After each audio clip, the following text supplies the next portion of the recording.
राधे राधे बच्चों, आज मैं आप लोगों के लिए लेकर आया हूँ कक्षा 8वीं का विज्ञान पाठ 11 मानव शरीर और अंग संस्थान का स्वाध्याय। तो देखिए पहला प्रश्न हमारा है। तो देखो बेटा, आपके लिए पहला प्रश्न, मेरा जोड़ीदार खोजो, जिसमें समूह अ और समूह ब है। तो इसका उत्तर देखिए, हृदय का स्पंदन। तो देखो बेटा, हृदय के स्पंदन का 72 प्रति मिनट, आरबीसी 50 से 60 लाख प्रति घन मिलीलीटर, डब्ल्यूबीसी 5000 से 10,000 प्रति घन मिलीलीटर, रक्तदान 350 मिलीलीटर, निरोगी व्यक्ति के शरीर का तापमान 37 डिग्री सेल्सियस, ऑक्सीजन युक्त रक्त का पीएच का मान 7.4 डिग्री। प्रश्न क्रमांक 2, निम्नलिखित सारणी पूर्ण कीजिए, जिसमें देखिए अंग संस्थान, अंग के अंग और कार्य, जिसमें देखिए पहला है श्वसन संस्थान और दूसरा है रक्त परिसंचारण संस्थान। अब हम इसके उत्तर देखते हैं। तो देखिए बेटा, श्वसन संस्थान में अंग है नाक। नाक का कार्य क्या होता है? अंत श्वसन तथा बहिश्वसन स्थान के लिए उपयोग। जब नाक से सांस ली जाती है तब हवा छानी जाती है, तत्पश्चात छानने की क्रिया के समय हवा थोड़ी गर्म हो जाती है। दूसरा है ग्रसनी। दूसरा क्या है? ग्रसनी। देखिए, भोजन तथा पानी के लिए सामान्य मार्ग श्वसन नलिका तथा ग्रास नाल का आरंभ। तीसरा नंबर आता है श्वसन संस्थान में श्वसन नलिका। फेफड़े में हवा ले जाती है, आगे दो श्वसनिका में विभाजित हो जाती है। चौथा नंबर है फेफड़ा। फेफड़े में देखिए क्या है? फेफड़ा जो है देखिए लंग्स श्वसन के समय गैसों के आदान प्रदान के लिए स्थान प्रदान करता है। चौथे के बाद आया हमारा 5वां नंबर वायु कूपिका। ऑक्सीजन अंदर लेकर तथा कार्बन डाइऑक्साइड बाहर निकालकर वास्तविक गैसीय आदान प्रदान करना। अंतिम है श्वास पटल, मध्य पटल। श्वास पटल संकुचन तथा शिथिलन के द्वारा श्वसन की प्रक्रिया को संभव बनाता है। अब हम आगे देखिए रक्त परिसंचरण संस्थान, जिसमें पहला नंबर आता है हृदय, मांसपेशीय पंप जो कि संपूर्ण शरीर में रक्त को प्रवाहित करता है। दूसरा है देखिए धमनी। धमनी क्या है? हृदय से शरीर के अंग हृदय से शरीर के अंग तक रक्त का वहन करती है। फुफ्फुसीय धमनी को छोड़कर अन्य सभी धमनियां प्रत्येक कोशिका को ऑक्सीकृत रक्त की आपूर्ति करती है। अगला है शिरा, जो शिरा के कार्य हमने लिया है। अगला है वाहिनी, केशिका, इसका भी कार्य दिया गया है। आगे हम देखते हैं केश वाहिका के कार्य के बाद हम चलते हैं। देखिए अगला है देखिए रक्त पट्टिका, रक्त कोशिका, इसका भी कार्य हमने लिख के दिया है। अगला है अंतिम रक्त द्रव। क्या है अंतिम? रक्त द्रव। तो रक्त द्रव देखो बेटा, रक्त द्रव में स्थित अनेक प्रोटीन अनेक विशिष्ट कार्यों में भाग लेते हैं। रक्त द्रव रक्त को तरलता भी प्रदान करता है। तो इस प्रकार से हमारा दूसरा प्रश्न कंप्लीट हुआ। देखो बेटा तीसरा प्रश्न, स्वच्छ एवं नामांकित आकृति बनाओ, जिसमें पहला है श्वसन संस्थान और दूसरा हृदय की आंतरिक संरचना। अब हम अगला है देखिए बेटा, अगली आकृति है श्वसन संस्थान की स्वच्छ तथा नामांकित आकृति। तो यहाँ पर आपको श्वसन संस्थान की आकृति बना के दी गई है।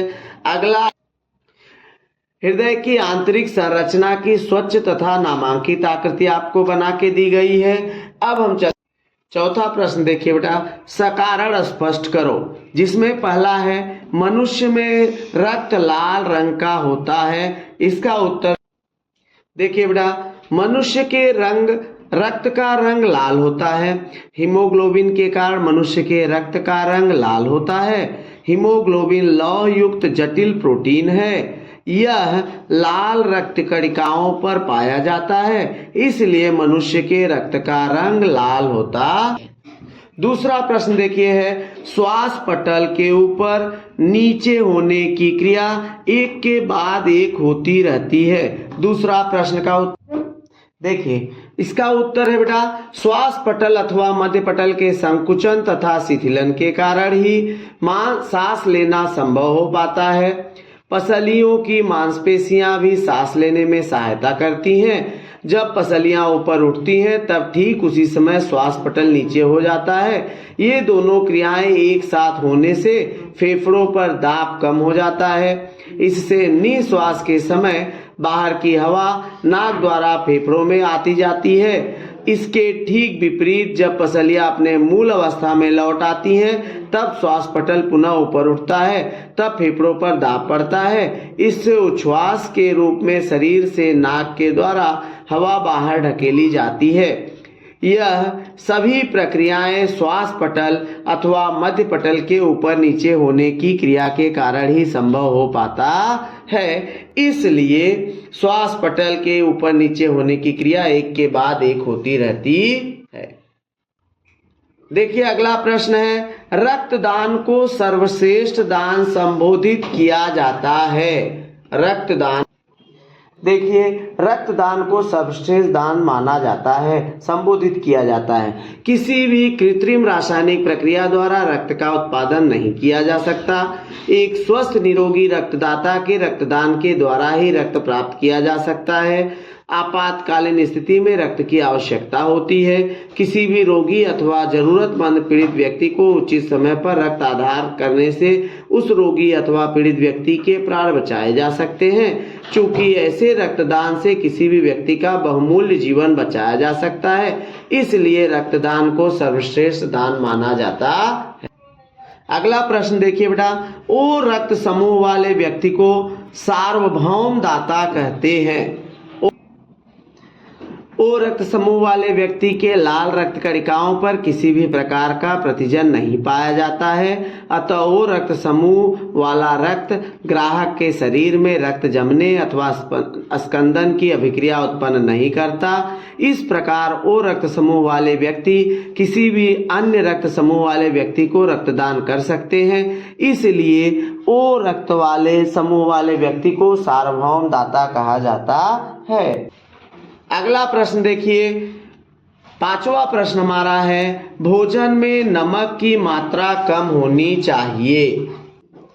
देखो बेटा प्रश्न है, भोजन में नमक की मात्रा कम होनी चाहिए। इसका उत्तर आठवां देखिए, आहार में अधिक नमक होने का अर्थ है आहार में अत्यधिक सोडियम आयनों का उपस्थित होना।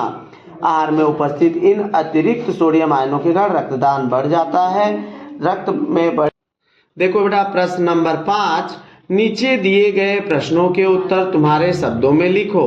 रक्त परिसंचरण संस्थान का श्वसन, पाचन और उत्सर्जन संस्थान के साथ का संबंध कार्य के आधार पर लिखो। तो देखो बेटा, रक्त परिसंचरण संस्थान का श्वसन संस्थान, पाचन संस्थान तथा उत्सर्जन संस्थान के साथ सहसंबंध कार्य आधार पर लिखो। तो यह उत्तर आपको लिखकर दिया गया है, आप इसको लिख सकते हैं। देखिए आपको इस प्रकार से उत्तर लिखना है, हम 7 पॉइंट आपको दे रहे हैं। देखिए बेटा प्रश्न नंबर 5वें का दूसरा, मनुष्य के रक्त की संरचना एवं कार्य लिखो। देखो बेटा अगला प्रश्न आ गया आपका, मनुष्य के रक्त की संरचना तथा कार्य। तो देखिए मनुष्य के रक्त की संरचना जो है, प्रश्न यहाँ से उत्तर हम चालू करते हैं, जिसमें पहला है देखिए रक्त की संरचना। पहला पॉइंट है रक्त द्रव, दूसरा हमारा है रक्त कणिकाएं, जिसमें हमें देखो रक्त कणिकाएं हैं। आगे है हमारा लाल रक्त कणिकाएं, श्वेत रक्त कणिकाएं, रक्त पट्टिका, मानवीय। अगला है मानवीय रक्त के कार्य, जिसमें देखिए पहला है परिवहन के कार्य, उसके बाद आ जाते हैं हम लोग पोषक तत्व। आगे है देखिए अपशिष्ट पदार्थ, डी आ गया प्रकीर्णक तथा संप्रेरक।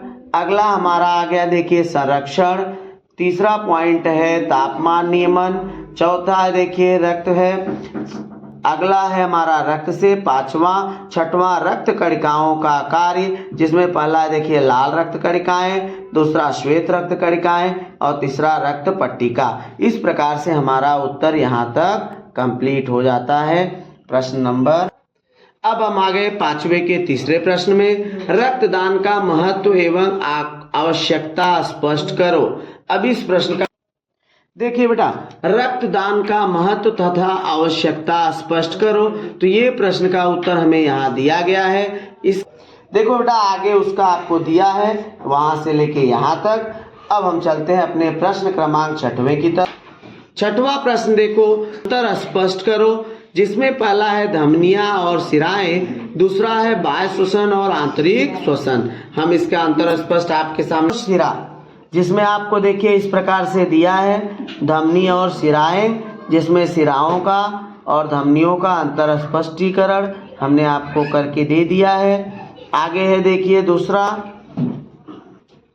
बाह्य श्वसन और आंतरिक श्वसन, तो इसमें देखिए बाह्य श्वसन का हमने दिया है, आंतरिक श्वसन का दिया है। आगे हम चलते हैं देखिए जो है अपने पॉइंट नंबर, देखो बेटा चौथा पॉइंट, बाह्य श्वसन में श्वासोच्छ्वास तथा गैसों का आदान प्रदान होता है, आंतरिक श्वसन में श्वासोच्छ्वास तथा गैसों का आदान प्रदान नहीं होता है। इस प्रकार से आपको 5 पॉइंट हमने दे दिया है, आपको इसमें कम से कम 3 पॉइंट याद करना है।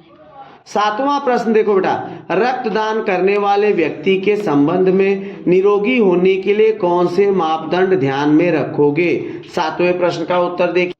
प्रश्न है, रक्तदान करने वाले व्यक्ति के संबंध में निरोगी होने के लिए कौन से मापदंडों को ध्यान में रखेंगे, तो उसका उत्तर हम यहाँ से चालू करते हैं। रक्तदाता स्वस्थ निरोगी होना चाहिए, उसके रक्त में उचित मात्रा में हीमोग्लोबिन होनी चाहिए, उसके रक्त में स्थित लाल रक्त कणिकाएं, उसके बाद WBC उचित मात्रा में होनी चाहिए। यहाँ तक हम लोग जो है चेक करेंगे, उस व्यक्ति को मलेरिया नहीं होना चाहिए। प्रश्न नंबर 8वां देखिए बेटा, जिसमें हमें कोष्टक में दिए गए विकल्पों का उचित स्थान पर उपयोग करो और रिक्त स्थान की पूर्ति। 8वें प्रश्न का उत्तर देखिए, हीमोग्लोबिन में पहला है हीमोग्लोबिन, दूसरे में श्वास पटल, तीसरे में अनैच्छिक, चौथे में क्षारीय अस्थि मज्जा, 5वें में। 9वां प्रश्न देखिए बेटा, हम अलग कौन है पहचानो, तो पहला दूसरा तीसरा चौथे का उत्तर हम आपके पास लेकर आ रहे हैं। तो देखो बेटा, हम में से अलग कौन है पहचानो, पहले में आएगा उत्तर के, दूसरे में हमारा आ रहा है रक्त आधान, तीसरे में केशिकाएं और चौथे में न्यूट्रोफिल। ये जो है सारे चारों में अलग अलग हैं। प्रश्न नंबर 10वां देखिए, नीचे दिए गए परिच्छेद पढ़ो और रोग विकार पहचानो। इसका उत्तर हम देखिए बेटा, बच्चे का हृदय उचित ढंग से कार्य नहीं कर रहा है, उसका नीला नाखून ऑक्सीजन की कमी दर्शाता है, इससे बच्चा श्वसन के विकार से भी पीड़ित है, ऐसा परिलक्षित होता है। देखिए बेटा 11वां प्रश्न, तुम्हारे पड़ोस के 4 डॉक्टर। 11वां प्रश्न, तुम्हारे पड़ोस के चाचा के रक्तदाब के रोग का निदान डॉक्टर ने किया है, उनका रक्तदान नियंत्रण में रहने के लिए उन्होंने क्या करना चाहिए। अब हम देखो इसका